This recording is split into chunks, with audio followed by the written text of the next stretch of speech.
Anybody with a clean or with a keen eye should have noticed that I switched hats. I'm very particular. I don't know if you know this, but if you've got kind of longer hair, what happens is whenever you lean back to do like an incline bench or something, if your hat doesn't have a solid fit around your noggin, it's just gonna fall backwards. Real fucking, kind of annoying for me. So I'm very picky. This particular one happens to fit just right. What I should really do is just buy 10 of them and keep them in rotation so I don't have to worry about them getting dirty. But that's not going to affect the pump.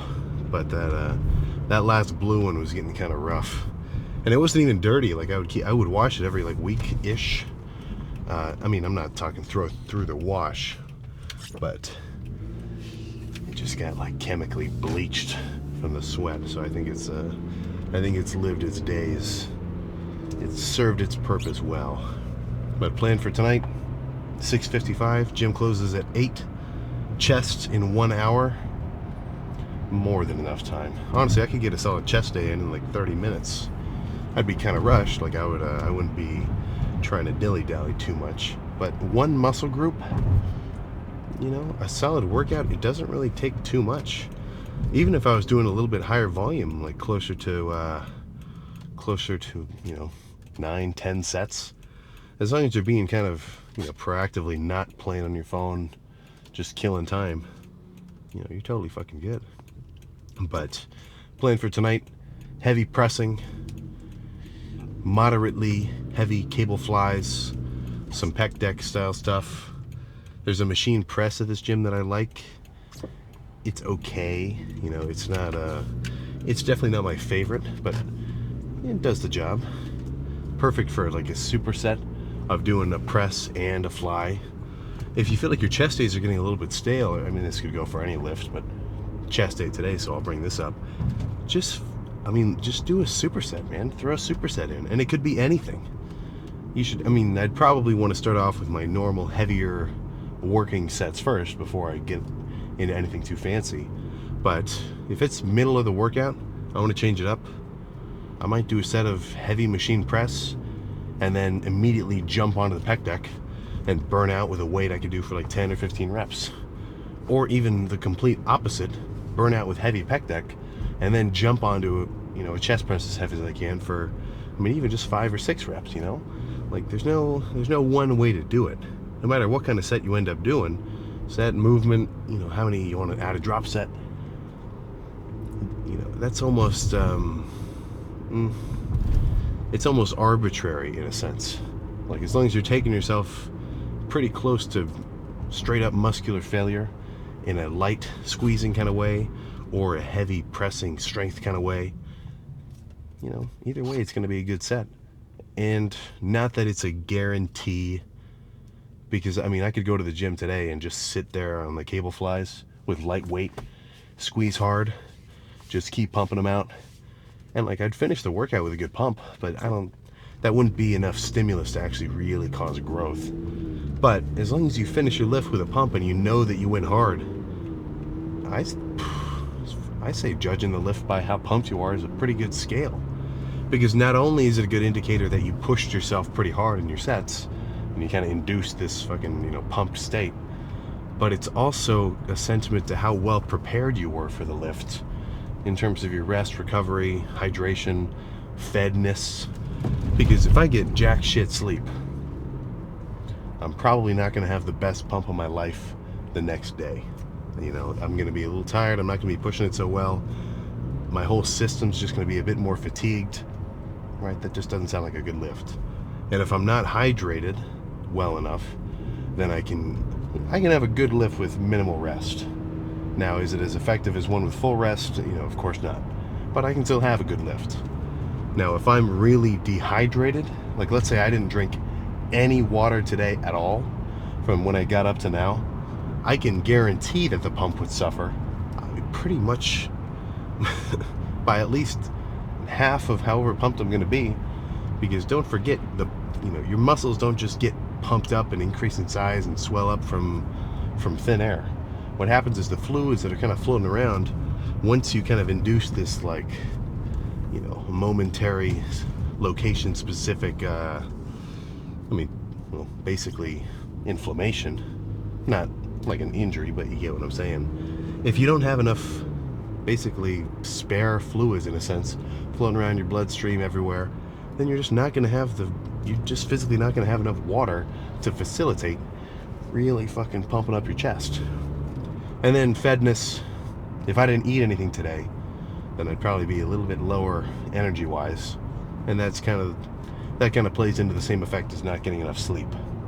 So, more likely than not, the lifts, I mean, I guess this isn't even like a prediction, this is just looking back over time, but the lifts where I've had the best pumps were not only the ones where I went the hardest, but also the ones where I was, you know, prepared the best.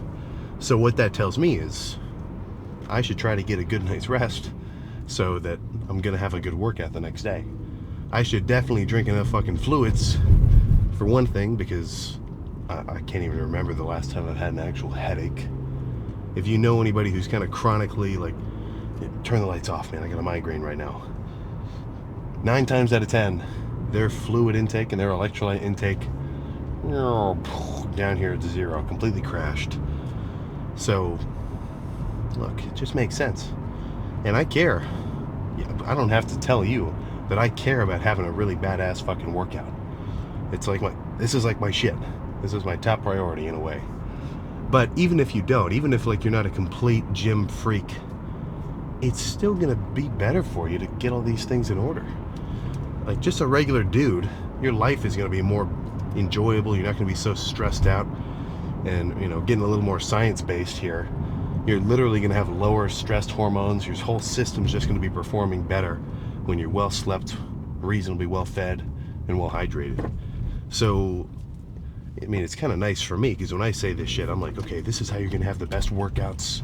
You're gonna be setting yourself up for success. You'll be the most primed for gains and for, you know, making gains and having a solid pump. But also, you're just gonna feel better in general. So it's kind of twofold advice in a way. But, you know, take with that what you will. So I'm gonna get my shoulders warmed up, triceps, elbows nice and warm, get my rotator cuff firing a touch, and then jump to whatever the first movement ends up being, which I'm not even necessarily sure of yet. I gotta start the warm up and decide what I think is gonna feel the best. Yeah, right. This will be a good one. All right.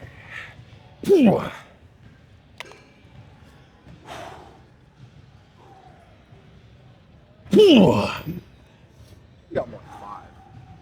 Says he's got 5.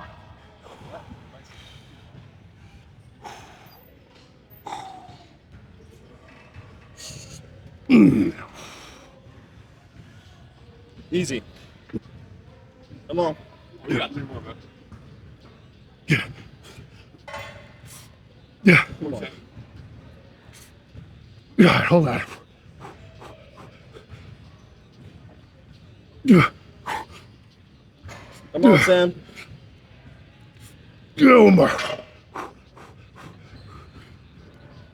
Push, push, push. Yeah, perfect. Oh, thank you. That's some lightweight. Yeah.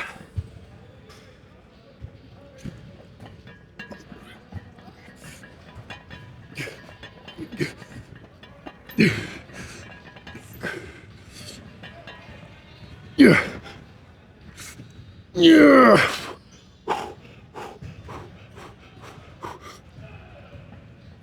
Yeah, grab it. All right, hold on.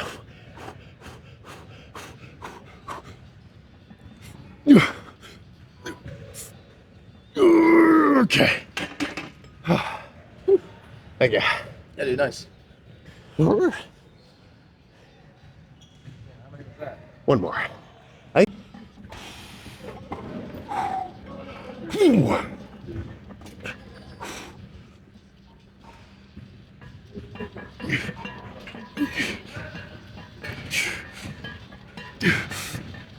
Good, hold on to it.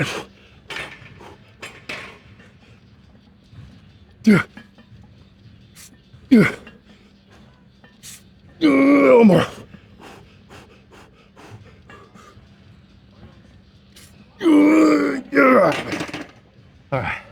Perfect, all done. So I'm probably gonna stay here for, honestly, maybe even the entire chest workout, but the type of exercise is gonna change.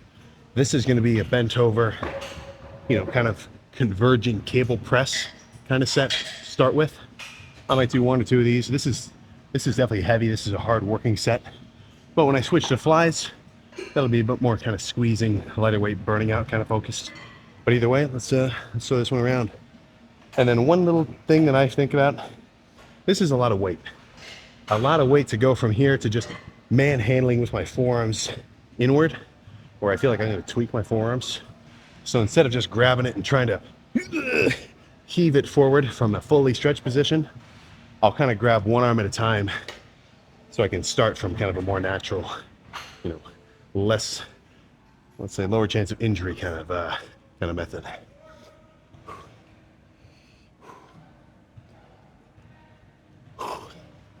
Come on.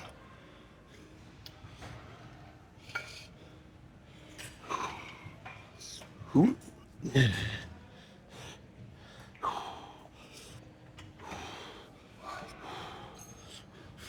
Yeah.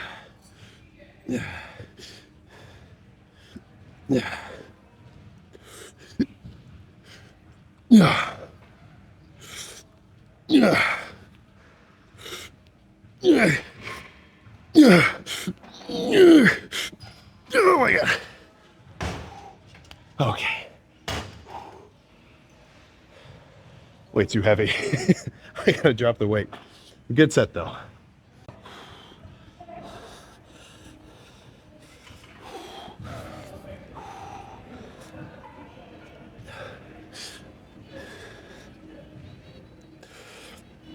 Yeah. Yeah.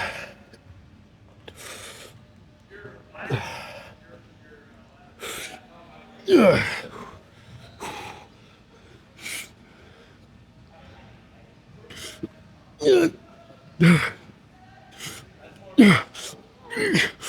Oh, God.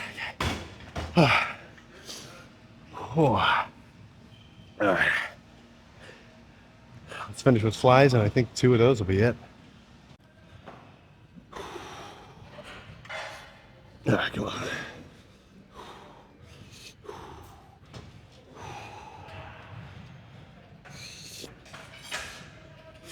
Yeah. Yeah. Yeah. Yeah. Yeah.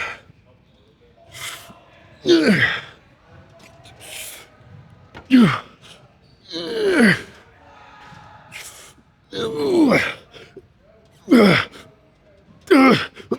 Okay. Okay. Whew. One more with a superset into decline flies, and we're done. I'll go a little heavier for this first part on the next one too.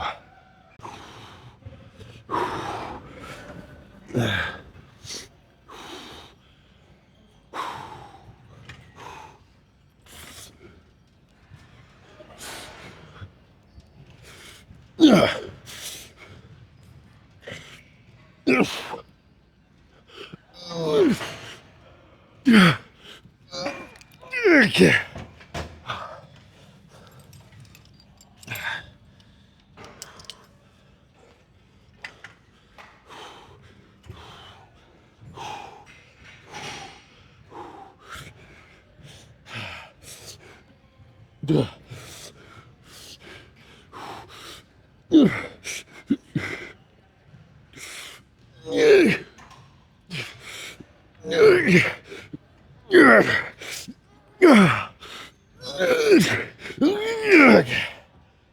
Okay. Let's go pose down. Chest is freaking done. All right, we got some cool side sunlighting coming in.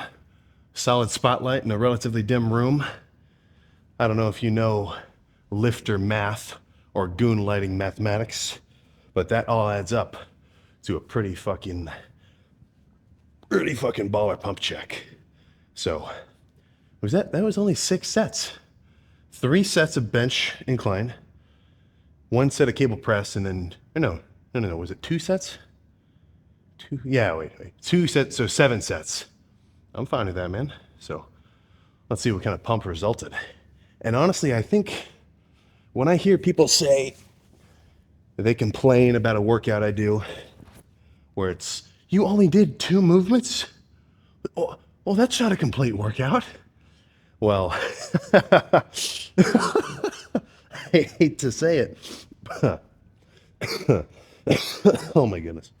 Well, I don't hate to say it, but the counter argument for that statement is it's right in front of your fucking eyes. So it looks like 2 movements was more than enough for today. Holy crap. Way more than more. Holy shit. As predicted. I mean, you heard me say it not even too long ago.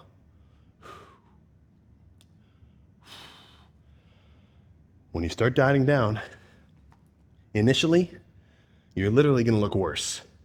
That initial phase of dieting, you shrink down, you're not as full of carbs, and you're just as fat as you were when you were bulked. So you kind of look just objectively worse. But the leaner you get, eventually you start to get to a point of leanness where even though you're physically smaller than you were before, you look more fucking impressive because you've got all the fancy pants, fucking striations and veins and cuts and abs and, everything else under the sun starting to become more and more visible. So, I mean, I've got no reason to, let's just say I've got no reason to stop the pump check right now. Oh, man.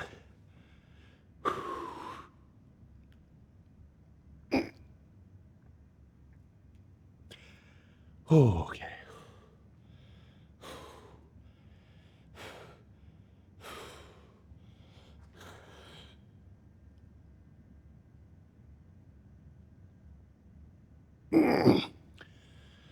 Let's see, what else is there?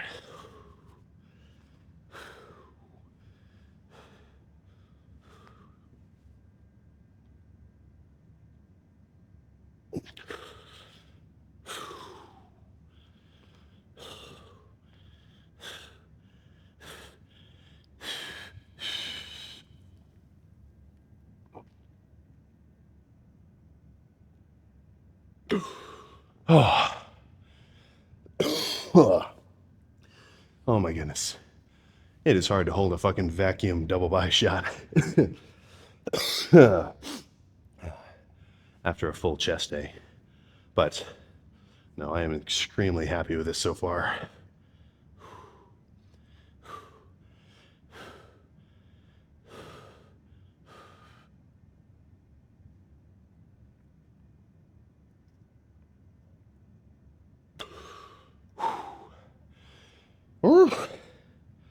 Let's see, is the back looking good as well? I can't really see it, but you can. You be the judge.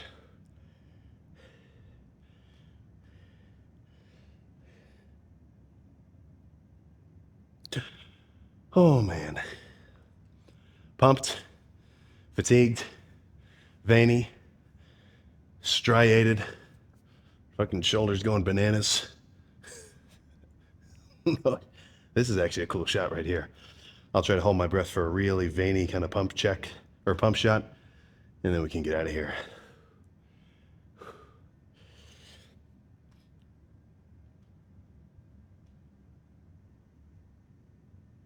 Oh my God.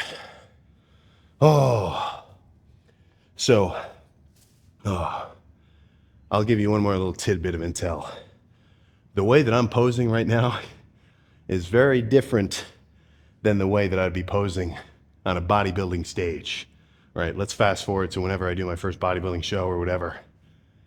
I'm not going to sit, I'm not going to get up there and every pose I do, try to hold my breath and like force every vein possible out of my fucking body. There's a whole fucking technique to actual stage bodybuilding posing. And part of it is going to be endurance.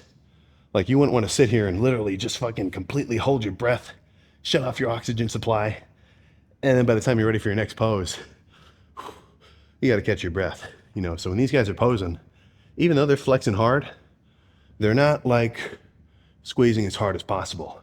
Like I could sit here like this. I could sit here and just pose like this forever. But I'm not really squeezing it as fully hard as possible.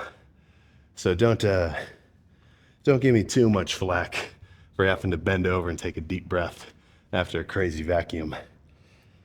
Oh, I mean, you wouldn't think it, and honestly, I didn't think it either. But when it comes to that side of bodybuilding and the posing, look, man, posing coaches and having somebody be able to give you tips like that on like how you should look when you're doing it, when people are correcting you, and I guess this isn't for everybody, this is kind of a niche tip, but if somebody's correcting you on how you should like sit here and do a side chest, for a long time I used to do them like this. I would like bend backwards. I see a lot of guys do it like kind of like here. Like it feels like somebody's fucking with you. They're like, no, don't do it like that. You're wrong. Do it like this. But these guys know what they're talking about. I'll be sitting with somebody and I'll do a double bicep like from the back. And he's like, wait, let me tell you something. And he's like, you need your arms are too far forward here. Try to pull them up and out like that. And like the difference is pretty fucking nuts. So I'm not really a posing coach. Like I can give people some basic tips, but if there's an actual bodybuilder at your gym, like legit, he knows what he's talking about, and you want some tips, fucking hell, man, ask him, right? I'm sure he wouldn't mind if you're like, hey, I'm posing now right now. Can you come look at this? All right, here's my side chest. And he's gonna say, pull your shoulder back, keep your waist sideways, pull your shoulders apart so you look wide on top. Like these little tips like that. More fucking beneficial than you would think, or at least than I would have thought. Like, a few years ago. But chest done, pumped to shit. Let's get out of here. Perfect. That was a really stinking good chest day. But the only thing I would have changed was to have spent a little bit more time resting in between those sets of incline bench in the beginning. One of my buddies, he rolled up late and there's only the one incline bench. So I kind of sped through those few sets so that I could let him get some in.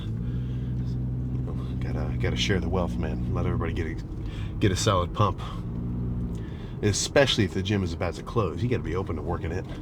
But other than that, really fucking good. Love the assisted reps on the incline. Crazy squeeze on those bent over cable presses. And then really good squeeze and stretch on those cable flies. I mean, what else is there to wish for? So when I say that a workout is still completely effective with just, 2 exercises, 2 movements, sometimes even just 1. I'll have arm days especially where I'll only do straight bar pushdowns heavy for 8 sets and that's it. And I'll only do dumbbell curls heavy for just, 8 sets, standard alternating, nothing fancy. And that will be a really good workout. I'm not saying that's how you should do it all the time, but on some days, for whatever reason, man, some movements just really click for me. So if, like today, incline barbell felt sweet. And then those cable flies also felt really good. What am I going to get from adding, 2 more movements or 3 more movements? Nothing, right? That's just kind of the common approach. People say, oh, you should do 5 movements, 4 sets each. That's old school, man. That's barbaric, right? Do what you need to do to get a solid workout and a really good pump. And I think that's all you have to do. Now, of course, progressive overload exists. That is something you should be thinking about. But my approach with it has always been that as long as you're working out hard and you have some heavy, failure at like 8 rep, 10 reps kind of sets, then progressive overload should just happen. Because if you go to the gym, do your workout, and you warm up for your heavier working sets, if you push yourself with a weight where 8 reps is legit failure, or you have somebody help you with some assisted reps to, kind of add as an intensifier, then just by pushing yourself like that, you kind of will just become stronger, you know? Because eventually, whatever weight you just did, 3 months ago, that used to be your failure for 8, now you can do that for 15. So the responsibility then lies on you to, every time you go to the gym, is to push it pretty much as hard as you can every time. But by doing so, you don't have to track your current weight or whatever you're working with, because even if the weights had no numbers on them, and I just picked up the one that was like as heavy as I'd be able to manage for a good set, then over time, you're going to get bigger, you're going to get stronger, you're going to be able to work with more weight.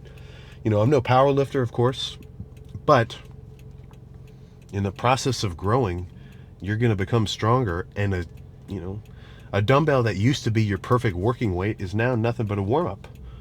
Not to say that there's no benefit in lighter sets, but for the most part, I think most of your light squeezing work should be saved after your kind of heavy, more intense work. Now I have workouts where I start off with lighter stuff too. I'm talking like light tricep extensions. Sometimes I'll do some like really slow, kind of controlled squeezing curls rather than trying to do really heavy dumbbell curls. So, there's a lot of different ways to approach it, but in general, if your workout consists of 10 total working sets of however many exercises, if the first 3 are hard and heavy, the second 3 are, let's say 9 sets. The first 3 are hard, heavy sets, failure around 10 reps. The second 3 are a little bit lighter, a bit more controlled. Maybe you're doing 15, 20 reps. That's where your failure's at. And then the last one, or the last 3, even lighter, but you're still kind of in that 15, 20 rep range to failure kind of approach. That sounds like a good workout to me, man. It's not too... There's no workout where you're going to write it out on paper and that's going to be, perfect.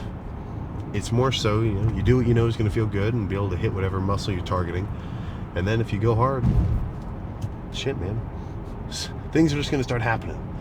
If you really push it in the gym and you get your diet on point and you sleep a reasonable amount, then I've said this before and I really mean it. And I kind of wish people could get a little bit of a stronger grasp on this in their mind. But once you start working out and you kind of start optimizing your routine and you can go consistently, it's not an if. In no way is it an if you're going to get results from your training.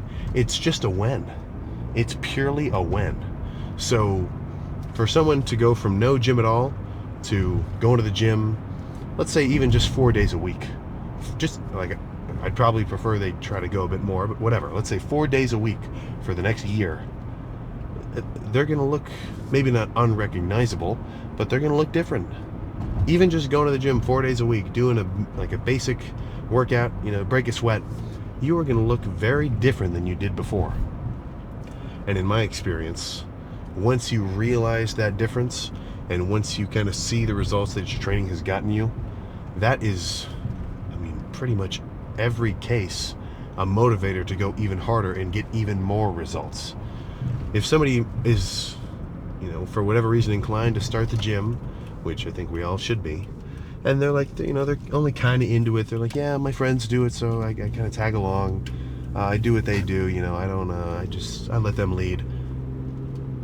If 3 months pass and they see themselves walking around in the mirror and they realize like, oh, I'm actually kind of big in this shirt. Oh, these pants are actually kind of tight on me. I need to get new ones. Or somebody says, not that you should be doing this for like purely for anybody else's approval, but if somebody's like, dude, have you been working out?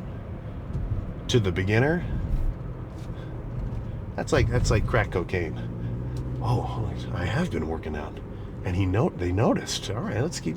It's just an upward spiral from there, But I really can't stress enough. Simply by going through the process of working out for a continued period of time, results will come. But that's for a limited time. Eventually, after a couple of months, you are going to have to increase the the intensity, the accuracy, the kind of approach, and get your diet on point. There is a cost to gains, of course. But once you've gotten a taste, once you've gotten that free hit from the newbie gains, you're hooked. And you know, don't let me compare this to that kind of situation, but it hooked in a good way, you know. So plan tomorrow is going to be back. I foresee a veiny back pump with no rear. Yeah, fuck, man, I can't even. I miss doing shoulders, you know. I like doing side laterals and like you know, laying face pulls and reverse pec deck. I like it, but my shoulders are getting too fucking big. They're like related to my arms, they're overpowering, so I gotta back off of them. So it's for anybody who's interested in my shoulder training. I don't really get into it very much. You know, can't beat the basics. I'm talking dumbbell lateral raises. I'm talking reverse pec deck. I'm talking face pulls. All pretty heavy, you know, within reason. Front delts, I haven't done anything front delts in probably 3 years. I used to do a lot of front raises, and I would do some behind the neck Smith machine. I used to do like dumbbell shoulder press. Those were kind of staples for a while. But, you know, if you've got a strong point, you gotta back off and let everything else catch up.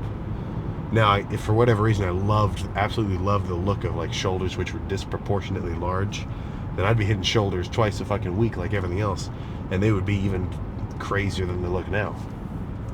But as much as I love mass for its own sake, I do want it to all be reasonably, you know, cohesive and have a bit of a flow.